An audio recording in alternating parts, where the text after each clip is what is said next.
Hello my dear students, welcome back to my YouTube channel. मेरे YouTube channel पे आप लोग का बहुत बहुत स्वागत है। डियर स्टूडेंट, आज की क्लास में हम लोग उत्तर प्रदेश की टीजीटी, पीजीटी, एलटी और जीआईसी ग्रेड की जो भर्ती परीक्षा होने वाली है उसके लिए सामाजिक विज्ञान विषय के अंतर्गत भूगोल के महत्वपूर्ण प्रश्नों का व्याख्या के साथ प्रैक्टिस करेंगे।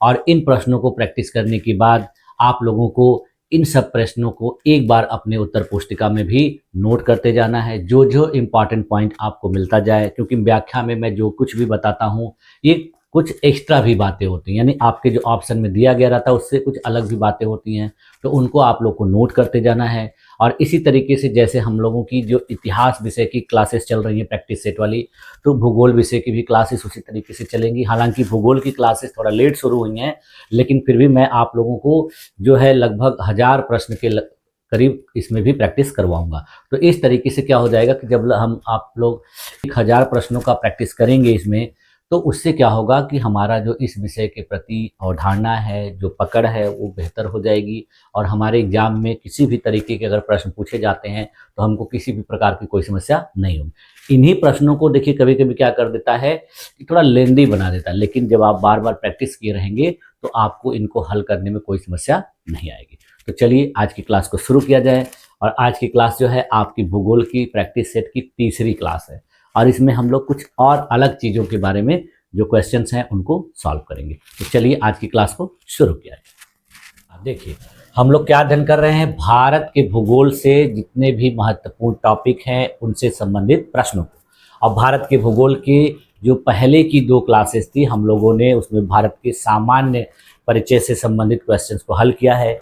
आज की क्लास में हम लोगों को देखिए भारत के महत्वपूर्ण द्वीप समूहों के बारे में, नदियों के किनारे स्थित शहरों के बारे में, उसके बाद कुछ महत्वपूर्ण झीलों के बारे में, जलप्रपात के बारे में, जलवायु के बारे में, भूकंप के बारे में, सुनामी के बारे में और कुछ महत्वपूर्ण जनजातियों के बारे में अध्ययन करना है। तो ये क्लासेस आपकी देखिए 2 पार्ट में होंगी, क्योंकि मैं आप लोग को पहले भी बता चुका हूँ कि मैं 60 प्रश्नों को एक साथ प्रिपेयर करता हूँ और फिर उसमें से 30-30 प्रश्न करके 2 पार्ट में आप लोगों के लिए करवाता हूँ। एक साथ इसलिए नहीं कराता हूँ क्योंकि क्लासेस काफ़ी लंबी हो जाएंगी, तो बहुत से स्टूडेंट कंप्लेन करते हैं, कमेंट करते हैं कि सर इतनी लंबी क्लासेस ना कराया करिए, छोटी क्लासेस कराया करिए, एक बार में 30 प्रश्न या 40 प्रश्न कराए। तो मैं 30 प्रश्न ही करवाता हूँ, जिससे क्या होता है कि आप लोगों को किसी भी प्रकार की कोई दिक्कत ना हो। ठीक है, तो उसी तरीके से आज भी हम लोग इन्हीं टॉपिक से रिलेटेड 30 प्रश्नों को करेंगे, फिर बाकी जो प्रश्न बचे रहेंगे उनको हम लोग अगली क्लास में देखेंगे। तो चलिए आइए शुरू किया जाए आज की क्लास को। देखिए आज का पहला प्रश्न क्या है कि भारत का सबसे दक्षिणी बिंदु कौन सा है। ठीक है, इसमें से देखिए कुछ ऐसे प्रश्न होंगे जो आपके पहले या दूसरी क्लासेस में भी पूछे गए होंगे, तो वो भारत का सामान्य परिचय से रिलेटेड उसमें भी ये प्रश्न आ गए होंगे, तो इसमें घबराने की कोई बात नहीं है। ये प्रश्न इसमें भी आपके आएंगे, लेकिन और भी अच्छा हो जाएगा, आपका एक बार दोबारा रिविजन हो जाएगा। तो देखिए भारत का सबसे दक्षिणी बिंदु कौन सा है। पहला ऑप्शन दिया देखिए कन्याकुमारी, दूसरा दिया है इंदिरा पॉइंट, तीसरा दिया है लक्षद्वीप और चौथा दिया है मिनिकॉय द्वीप। तो देखिए भारत का सबसे दक्षिणी जो बिंदु है वो देखिए कन्याकुमारी नहीं है। कन्याकुमारी दक्षिणी बिंदु है, लेकिन कौन सा है, स्थलीय भूभाग का, तो ये नहीं होगा। मिनिकॉय द्वीप नहीं होगा, लक्षद्वीप नहीं होगा, बल्कि क्या होगा, इंदिरा पॉइंट।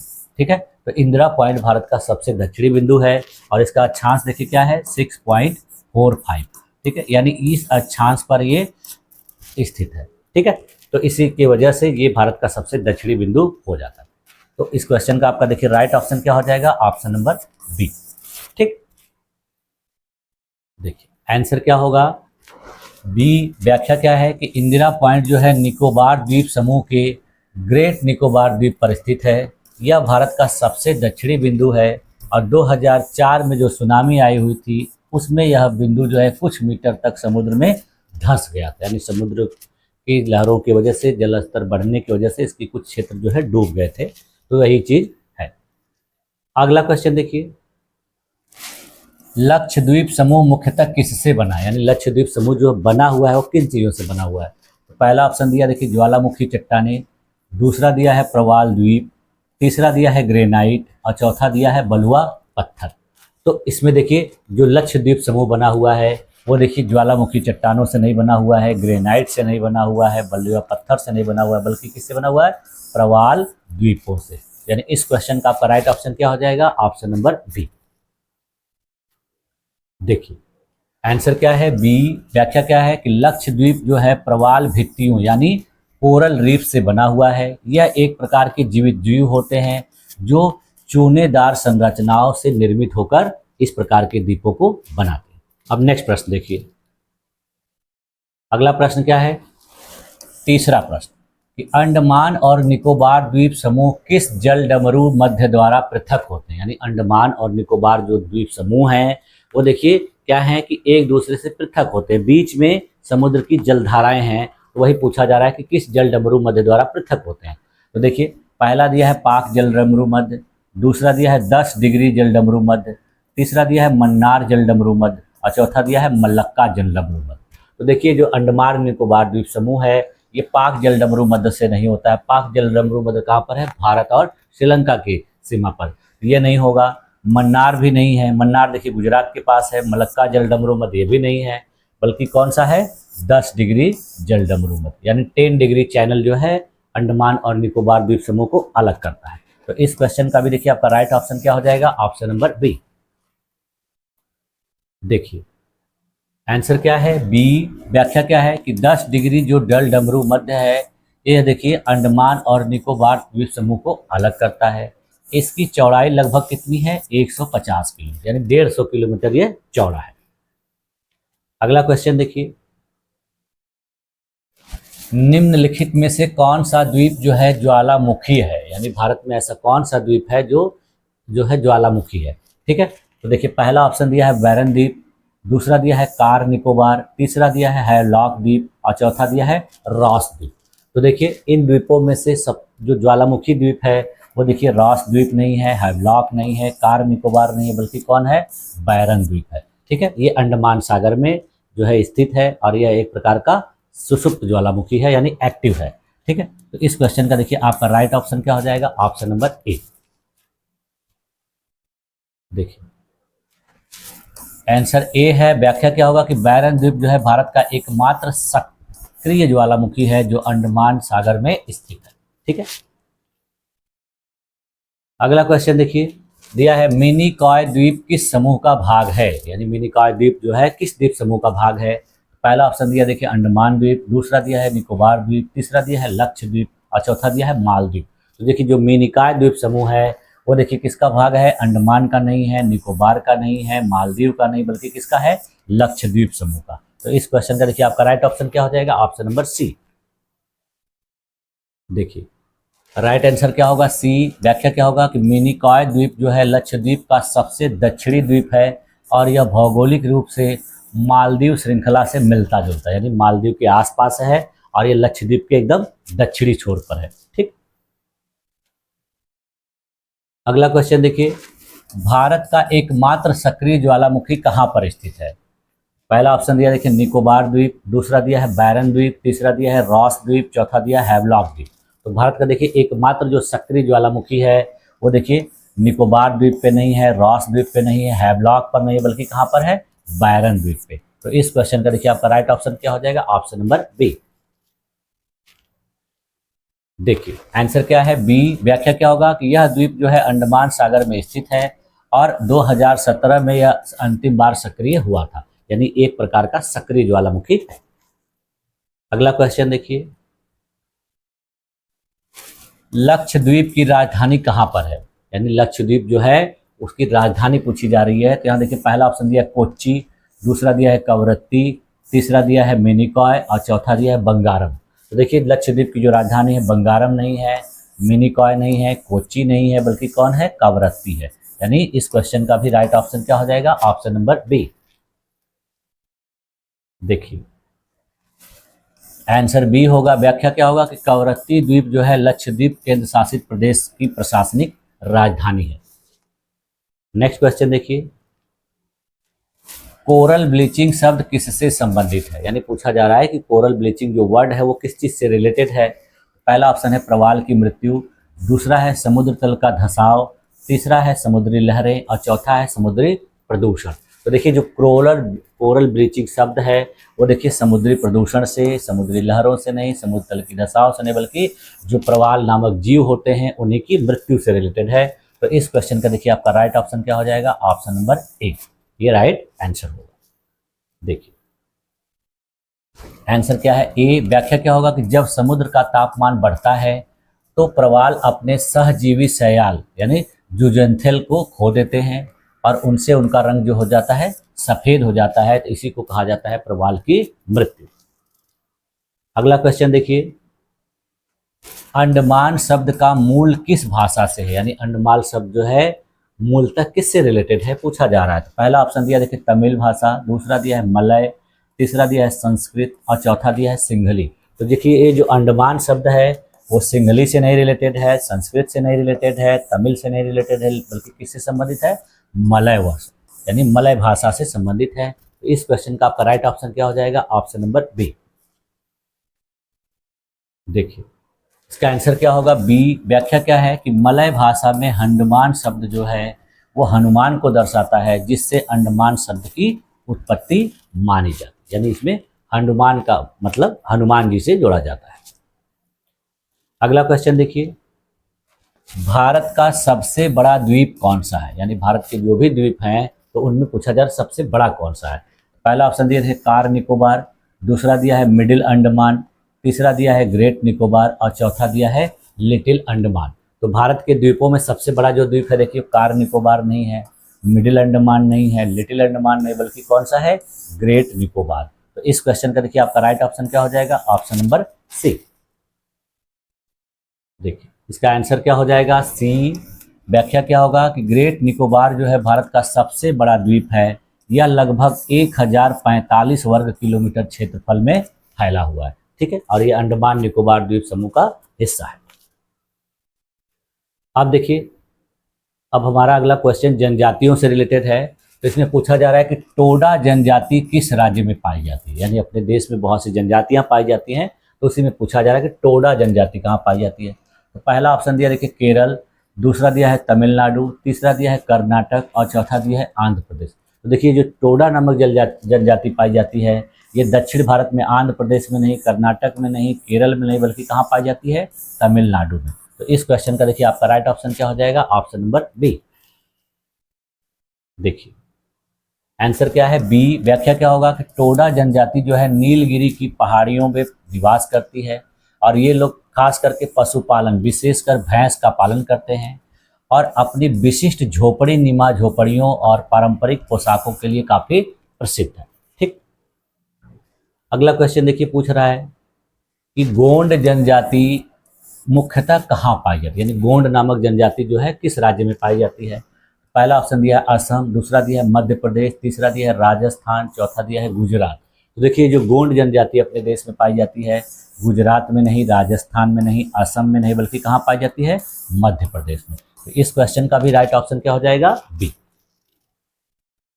देखिए इसका आंसर क्या होगा, बी। व्याख्या क्या होगा कि गोंड जो है भारत की सबसे बड़ी जनजातियों में से एक है और ये मुख्यतः कहाँ पाए जाते हैं, मध्य प्रदेश, छत्तीसगढ़, महाराष्ट्र और उड़ीसा राज्यों में जो वन है उन्हीं में निवास करते हैं, ठीक। अगला क्वेश्चन देखिए, संथाल जनजाति किस राज्य से संबंधित है। पहला ऑप्शन दिया देखिए झारखंड, दूसरा दिया है नागालैंड, तीसरा दिया है मिजोरम और चौथा दिया है मणिपुर। तो देखिए जो संथाल जनजाति है ये देखिए मणिपुर में नहीं पाई जाती है, मिजोरम में नहीं पाई जाती, नागालैंड में नहीं पाई जाती, बल्कि कहाँ पाई जाती है, झारखंड राज्य में। तो इस क्वेश्चन का देखिए आपका राइट ऑप्शन क्या हो जाएगा, ऑप्शन नंबर ए। देखिए इसका व्याख्या क्या है, आंसर ए है। व्याख्या क्या होगा कि संथाल जनजाति जो है झारखंड, पश्चिम बंगाल और उड़ीसा राज्यों में पाई जाती है। इनके द्वारा प्रसिद्ध संथाल विद्रोह चलाया गया था 1855 ईस्वी में और यह ब्रिटिश शासन के खिलाफ चलाया गया एक महत्वपूर्ण विद्रोह था जनजातियों के द्वारा, ठीक। तो संथाल विद्रोह आपका इतिहास से रिलेटेड है। अगला क्वेश्चन देखिए पूछा जा रहा है इसमें कि भील जनजाति मुख्यतः कहाँ पाई जाती है, यानी भील नामक जो जनजाति है वो किस राज्य में पाई जाती है। पहला ऑप्शन दिया देखिए गुजरात राजस्थान, दूसरा दिया है नागालैंड मणिपुर, तीसरा दिया है उत्तराखंड हिमाचल और चौथा दिया है केरल तमिलनाडु। तो ये भील नामक जनजाति देखिए केरल तमिलनाडु में नहीं, उत्तराखंड हिमाचल में नहीं, नागालैंड मणिपुर में नहीं, बल्कि कहाँ पाई जाती है, गुजरात और राजस्थान में। तो इस क्वेश्चन का देखिए आपका राइट ऑप्शन क्या हो जाएगा, ऑप्शन नंबर ए। देखिए इसका आंसर क्या है, ए है। व्याख्या क्या होगी कि भील जो है भारत की सबसे पुरानी जनजातियों में से एक है। ये पश्चिमी भारत के अरावली पर्वत क्षेत्र में निवास करती है, यानी अरावली पर्वत के आसपास के क्षेत्रों में ये लोग रहते हैं। अगला क्वेश्चन देखिए, निकोबार द्वीप में कौन सी जनजाति पाई जाती है, यानी जो निकोबार द्वीप है उसमें कौन सी जनजाति पाई जाती है। पहला ऑप्शन दिया देखिए ओंग, दूसरा दिया है जारवा, तीसरा दिया है साम्पेन, चौथा दिया है सेंटिनली। तो देखिए जो निकोबार द्वीप समूह है उसमें कुछ ऐसी जनजातियां पाई जाती हैं जो आम जनमानस से बहुत दूरी बना के रखती है, यानी वर्तमान से बहुत कनेक्टेड ये लोग नहीं है। तो इन जनजातियों में देखिए ओंग नहीं है, जारवा नहीं है, सेंटिनली नहीं है, बल्कि सोम्पेन है। देखिए निकोबार द्वीप में पूछा है, तो निकोबार द्वीप में देखिए सोम्पेन जनजाति है, ये क्या है वहीं पर पाई जाती है। ठीक है, तो इस क्वेश्चन का राइट ऑप्शन क्या होगा, सी।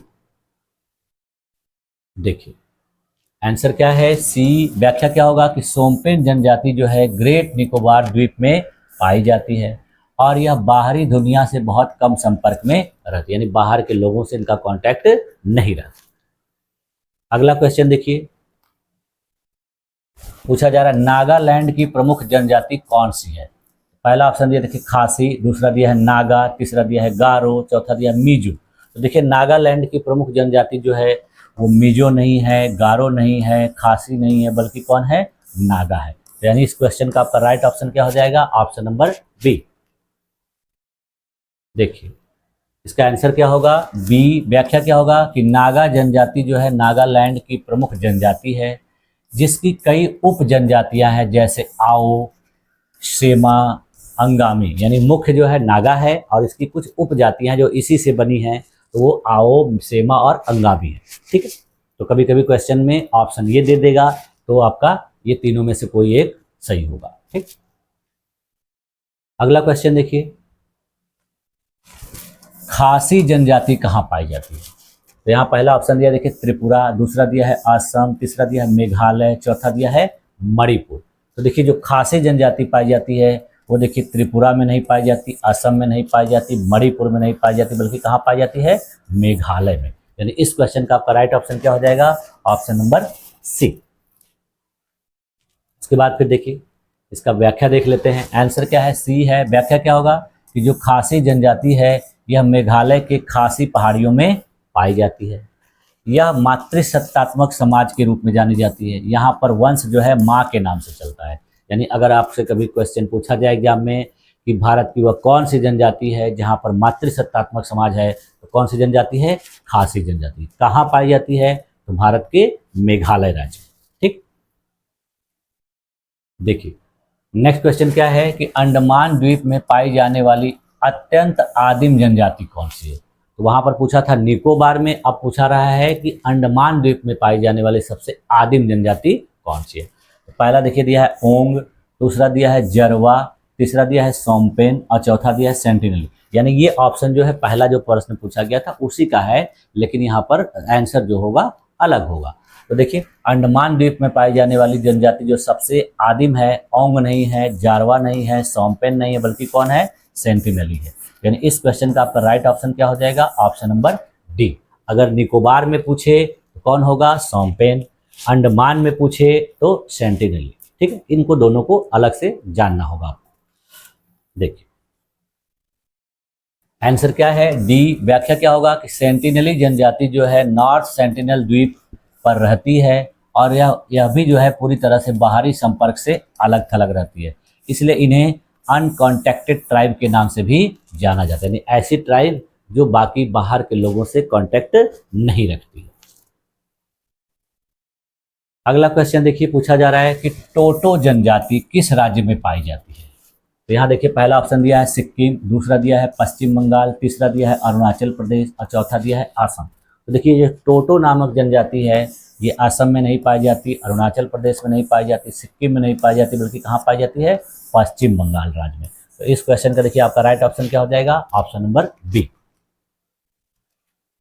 देखिए इसका आंसर क्या है, बी। व्याख्या क्या होगा कि टोटो जनजाति जो है पश्चिम बंगाल के जलपाईगुड़ी जिले में पाई जाती है, भूटान सीमा के निकट। यानी जो पश्चिम बंगाल का क्षेत्र भूटान से मिलता है, जलपाईगुड़ी जिले का, वहीं पर यह जनजाति पाई जाती है। इनकी संख्या हालांकि क्या है, बहुत कम है, बहुत ज़्यादा नहीं है, लेकिन है। देखिए नेक्स्ट क्वेश्चन पूछा जा रहा है कि भोटिया जनजाति कहाँ की निवासी, यानी ये जनजाति कहाँ पाई जाती है। तो पहला ऑप्शन दिया देखिए पश्चिमी घाट, दूसरा दिया हिमालय क्षेत्र, तीसरा दिया है सतपुड़ा क्षेत्र और चौथा दिया है पूर्वी घाट। तो ये भोटिया नामक जनजाति जो है देखिए पूर्वी घाट में नहीं पाई जाती, सतपुड़ा क्षेत्र में नहीं पाई जाती, पश्चिमी घाट क्षेत्र में नहीं पाई जाती, बल्कि कहाँ पाई जाती है, हिमालय क्षेत्र में। यानी इस क्वेश्चन का आपका राइट ऑप्शन क्या हो जाएगा, ऑप्शन नंबर बी। देखिए आंसर क्या होगा, बी। व्याख्या क्या होगा कि भोटिया जनजाति उत्तराखंड, हिमाचल प्रदेश और सिक्किम के ऊंचे हिमालयी क्षेत्रों में निवास करती है। ये लोग व्यापार और पशुपालन का कार्य करते हैं। ठीक, अगला क्वेश्चन देखिए। अब ये नदियों के किनारे स्थित शहरों से रिलेटेड है, तो इसमें बहुत से ऐसे प्रश्न होंगे जो काफ़ी आसान होंगे, लेकिन आसान प्रश्नों को भी प्रैक्टिस करना चाहिए, क्योंकि कभी कभी इनको दूसरे तरीके से पूछ लिया जाता है तो कन्फ्यूजन हो जाता है। और बहुत से ऐसे स्टूडेंट होंगे जो भूगोल विषय नहीं पढ़े होंगे या बहुत कम पढ़े होंगे, तो उनके लिए क्या हो जाएगा कि इन प्रश्नों को पढ़ जानकारी हो जाएगी। ठीक है, तो देखिए पहला ऑप्शन क्या दिया है कि दिल्ली शहर किस नदी के किनारे बसा है। तो देखिए यहाँ पर ऑप्शन दिया है गंगा, यमुना, सरस्वती, गोमती। तो देखिए दिल्ली शहर जो है गंगा नदी के किनारे नहीं, सरस्वती के किनारे नहीं, गोमती के किनारे नहीं, बल्कि किसके किनारे बसा हुआ है, यमुना नदी के। तो इस क्वेश्चन का देखिए राइट ऑप्शन क्या है, ऑप्शन नंबर बी। देखिए आंसर क्या है, बी। व्याख्या क्या होगा कि दिल्ली जो है यमुना नदी के किनारे बसा हुआ है और ऐतिहासिक काल से ही यमुना नदी दिल्ली की जीवन रेखा रही, यानी प्राचीन बहुत दिनों से जो है ये प्रमुख नदी रही है दिल्ली की, और दिल्ली की जो जल की व्यवस्था है वो पूरी तरह से इसी नदी पर डिपेंड है। अगला क्वेश्चन देखिए, वाराणसी शहर किस नदी के किनारे स्थित है। पहला ऑप्शन दिया देखिए गंगा, दूसरा दिया है गोमती, तीसरा दिया है सोन, चौथा दिया यमुना। देखिए वाराणसी शहर जो स्थित है वो यमुना नदी के किनारे नहीं, सोन के किनारे नहीं, गोमती के किनारे नहीं, बल्कि गंगा नदी। यानी इस क्वेश्चन का आपका राइट ऑप्शन क्या हो जाएगा, ऑप्शन नंबर ए। देखिए इसका आंसर ए है। व्याख्या क्या होगा कि वाराणसी यानी जिसको काशी के नाम से भी जाना जाता है, गंगा नदी के किनारे स्थित है और यह हिंदू धर्म का एक प्रमुख तीर्थ स्थल भी माना जाता है। ठीक है, यहीं पर काशी विश्वनाथ मंदिर भी है। अगला क्वेश्चन देखिए, अहमदाबाद शहर किस नदी के किनारे बसा हुआ है। तो इसका ऑप्शन दिया देखिए साबरमती, दूसरा दिया है तापी, तीसरा दिया है नर्मदा, चौथा दिया है गोदावरी। देखिए अहमदाबाद शहर जो है वो गोदावरी नदी के किनारे नहीं, नर्मदा के नहीं, तापी के नहीं, बल्कि किसके किनारे स्थित है, साबरमती के। तो इस क्वेश्चन का देखिए आपका राइट ऑप्शन क्या हो जाएगा, ऑप्शन नंबर ए।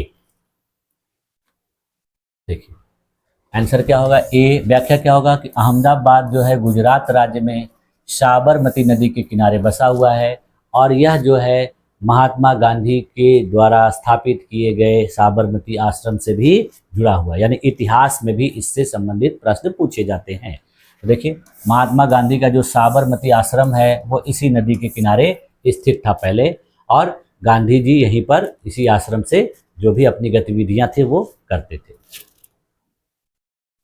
अगला क्वेश्चन देखिए, कोलकाता शहर किस नदी के किनारे स्थित है। तो यहाँ देखिए पहला ऑप्शन दिया है हुगली, दूसरा दिया है ब्रह्मपुत्र, तीसरा दिया है महानदी, चौथा दिया है गोदावरी। तो देखिए कोलकाता जो शहर है वो देखिए गोदावरी नदी के किनारे नहीं, महानदी के किनारे नहीं, ब्रह्मपुत्र नदी के किनारे नहीं, बल्कि किस नदी के किनारे स्थित है, हुगली नदी के। यानी इस क्वेश्चन का आपका राइट ऑप्शन क्या हो जाएगा, ऑप्शन नंबर ए। ठीक है, तो ये हुगली नदी देखिए गंगा नदी की ही एक शाखा है जो पश्चिम बंगाल से प्रवाहित होते हुए कहाँ पर जाती है, बांग्लादेश होते हुए बंगाल की खाड़ी। ठीक, तो इसका देखिए राइट ऑप्शन क्या हो जाएगा, ऑप्शन ए। देखिए आंसर क्या है, ए। कोलकाता हुगली नदी यानी गंगा की एक शाखा के किनारे बसा हुआ है। यह नदी शहर के व्यापारिक जीवन के लिए अत्यंत महत्वपूर्ण है, यानी जो है पश्चिम बंगाल की राजधानी कोलकाता इसी के किनारे स्थित। अगला क्वेश्चन देखिए है, कानपुर शहर किस नदी के किनारे स्थित है। पहला ऑप्शन दिया देखिए यमुना, दूसरा दिया है गोमती, तीसरा दिया है गंगा, चौथा दिया है सरयू। तो देखिए कानपुर शहर जो है वो सरयू नदी के किनारे नहीं, बल्कि गोमती नदी के किनारे नहीं, यमुना नदी के किनारे नहीं, बल्कि किस नदी के किनारे स्थित है, गंगा नदी। तो इस क्वेश्चन का देखिए आपका राइट ऑप्शन क्या हो जाएगा, ऑप्शन नंबर सी। आंसर क्या होगा सी। व्याख्या क्या होगा कि कानपुर जो है गंगा नदी के तट पर स्थित एक औद्योगिक नगर है। यह उत्तर प्रदेश का प्रमुख औद्योगिक केंद्र भी है, यानी उत्तर प्रदेश में यह औद्योगिक केंद्र के रूप में जाना जाता है, बहुत से उद्योग धंधे स्थापित हैं। अगला क्वेश्चन देखिए, पटना शहर किस नदी के किनारे स्थित है, यानी बिहार की राजधानी पटना जो है किस नदी के किनारे स्थित है। तो पहला ऑप्शन दिया देखिए गंडक, दूसरा दिया है सोन, तीसरा दिया है गंगा, चौथा दिया है कोसी। हालांकि देखिए चारों नदियां बिहार से होकर प्रवाहित होती हैं, लेकिन जो पटना शहर है वो देखिए कोसी नदी के किनारे नहीं है, गंडक नदी के किनारे नहीं है, सोन नदी के किनारे नहीं है, बल्कि किसके किनारे है, गंगा नदी के किनारे। तो इस क्वेश्चन का देखिए राइट ऑप्शन क्या हो जाएगा, ऑप्शन नंबर सी। हालांकि देखिए पटना जिले में ही गंगा नदी जो है, गंगा नदी में सोन नदी मिलती है, लेकिन जो पटना शहर है वो किसके किनारे स्थित है, तो गंगा नदी के। तो यहाँ आपसे पूछा है पटना शहर। इस क्वेश्चन का राइट ऑप्शन क्या हो जाएगा, ऑप्शन नंबर सी। व्याख्या क्या होगा कि पटना जो है गंगा नदी के किनारे स्थित है। गंडक और सोन जैसी सहायक नदियां भी इसके आसपास बहती है। अगला क्वेश्चन देखिए है, लखनऊ शहर किस नदी के किनारे स्थित, यानी उत्तर प्रदेश की राजधानी जो लखनऊ है वो किस नदी के किनारे है। पहला ऑप्शन दिया है देखिए गंगा, दूसरा दिया है गोमती, तीसरा दिया है सरयू, चौथा दिया है घाघरा। देखिए जो लखनऊ शहर है वो घाघरा नदी के किनारे नहीं है, सरयू के किनारे नहीं है, गंगा के किनारे नहीं, बल्कि किसके किनारे है, गोमती। यानी इस क्वेश्चन का आपका राइट ऑप्शन क्या हो जाएगा, ऑप्शन नंबर बी। देखिए आंसर क्या है, बी। व्याख्या क्या होगा कि लखनऊ जो है गोमती नदी के किनारे बसा हुआ है, और गोमती नदी क्या है, गंगा की एक सहायक नदी है, और गाजीपुर में यह आके गंगा में मिल जाती है। अगला क्वेश्चन देखिए, हैदराबाद शहर किस नदी के किनारे स्थित है, यानी हैदराबाद जो शहर है वो किस नदी के किनारे स्थित है। तो यहाँ पूछा जा रहा है कृष्णा नदी, गोदावरी नदी, मूसी नदी, तुंगभद्रा नदी। देखिए ये चारों नदियाँ भी दक्षिण भारत की नदियाँ हैं, लेकिन जो हैदराबाद शहर है वो देखिए तुंगभद्रा नदी के किनारे स्थित नहीं है, कृष्णा के किनारे स्थित नहीं है, गोदावरी के किनारे स्थित नहीं, बल्कि किसके किनारे है, मूसी नदी। तो इस क्वेश्चन का देखिए आपका राइट ऑप्शन क्या हो जाएगा, ऑप्शन नंबर सी। देखिए आंसर क्या होगा, सी होगा इसका। व्याख्या क्या होगा कि हैदराबाद जो है वो मूसी नदी के किनारे बसा हुआ है, जो कृष्णा नदी की एक सहायक नदी है, यानी कृष्णा नदी के किनारे नहीं बसा हुआ है, बल्कि कृष्णा नदी की सहायक नदी के किनारे बसा। ठीक, अगला क्वेश्चन देखिए, श्रीनगर शहर जो है किस नदी के किनारे स्थित है, यानी श्रीनगर जो है किस नदी के किनारे स्थित है। तो पहला ऑप्शन देखिए चिनाब, दूसरा झेलम, तीसरा सतलज, चौथा रावी। ये देखिए ये चारों नदियां जो हैं ये किधर से प्रवाहित होती हैं, कश्मीर से होते हुए पाकिस्तान में चली जाती हैं।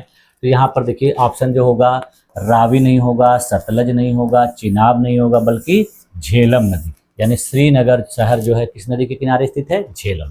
तो इस क्वेश्चन का देखिए आपका राइट ऑप्शन क्या हो जाएगा, ऑप्शन नंबर बी। देखिए आंसर क्या है, बी। व्याख्या क्या होगा कि जम्मू कश्मीर की जो ग्रीष्मकालीन राजधानी है श्रीनगर वो झेलम नदी के किनारे स्थित है, और प्रसिद्ध डल झील भी इसी क्षेत्र में है, यानी डल झील का जो पानी है वो झेलम नदी की जलधारा से निर्मित है। ठीक है, चलिए अब देखिए अगला प्रश्न, इसमें पूछा जा रहा है जयपुर शहर किस नदी के किनारे स्थित है, यानी राजस्थान की जो राजधानी है जयपुर किस नदी के किनारे स्थित है, ये पूछा जा रहा है। पहला ऑप्शन दिया देखिए बनास, दूसरा दिया है साबरमती, तीसरा दिया है चंबल, चौथा दिया है लूनी। तो देखिए जयपुर शहर जो है, लूनी नदी हालांकि राजस्थान में बहती है, लेकिन इसके किनारे जयपुर नहीं है, तो लूनी नहीं होगा, चंबल नहीं होगा, साबरमती भी नहीं होगा, बल्कि इस क्वेश्चन का राइट ऑप्शन क्या हो जाएगा आपका, बनास, यानी बनास नदी के किनारे जयपुर शहर स्थित। ठीक है, तो इसका देखिए आंसर क्या है, ए। अब व्याख्या क्या है कि जयपुर शहर जो है अरावली पर्वत श्रृंखला के निकट बनास नदी के तट पर स्थित। ठीक है, तो देखिए आज की क्लास में यहीं तक रखा जाए, और मैंने आप लोगों को भूगोल से संबंधित 30 महत्वपूर्ण प्रश्नों को आज की क्लास में व्याख्या के साथ अध्ययन कराया। आप लोगों को लग रहा होगा कि ये जो प्रश्न हैं काफ़ी निम्न स्तर के हैं, बहुत आसान प्रश्न हैं, लेकिन मैंने आप लोग को पहले ही बताया था कि शुरुआत में हम लोग एकदम सामान्य स्तर के प्रश्नों का अध्ययन करेंगे, उसके बाद धीरे धीरे जैसे क्लासेस आपकी आगे बढ़ती जाएगी प्रश्नों का लेवल जो है कठिन होता जाएगा। शुरुआत में हम लोग को सामान्य प्रश्नों को ही देखना है, क्योंकि सामान्य प्रश्नों को जानने से, ऑप्शंस को जानने से हम उसी के आधार पे कठिन प्रश्नों को भी हल करेंगे। ठीक है, तो मुझे उम्मीद है कि आप लोगों की सारी चीज़ें अच्छे तरीके से समझ में आ गई होंगी। अगर किसी भी स्टूडेंट को किसी भी प्रकार का कोई भी डाउट रहे तो कमेंट करके पूछ सकता है, मैं उसकी पूरी हेल्प करूँगा। तो आप लोगों ने मेरी इस क्लास में अपने आप को इतनी देर तक इतने धैर्यपूर्वक बनाए रखा, इसके लिए आप लोग का बहुत बहुत धन्यवाद। मिलते हैं नेक्स्ट क्लास में, तब तक के लिए थैंक यू।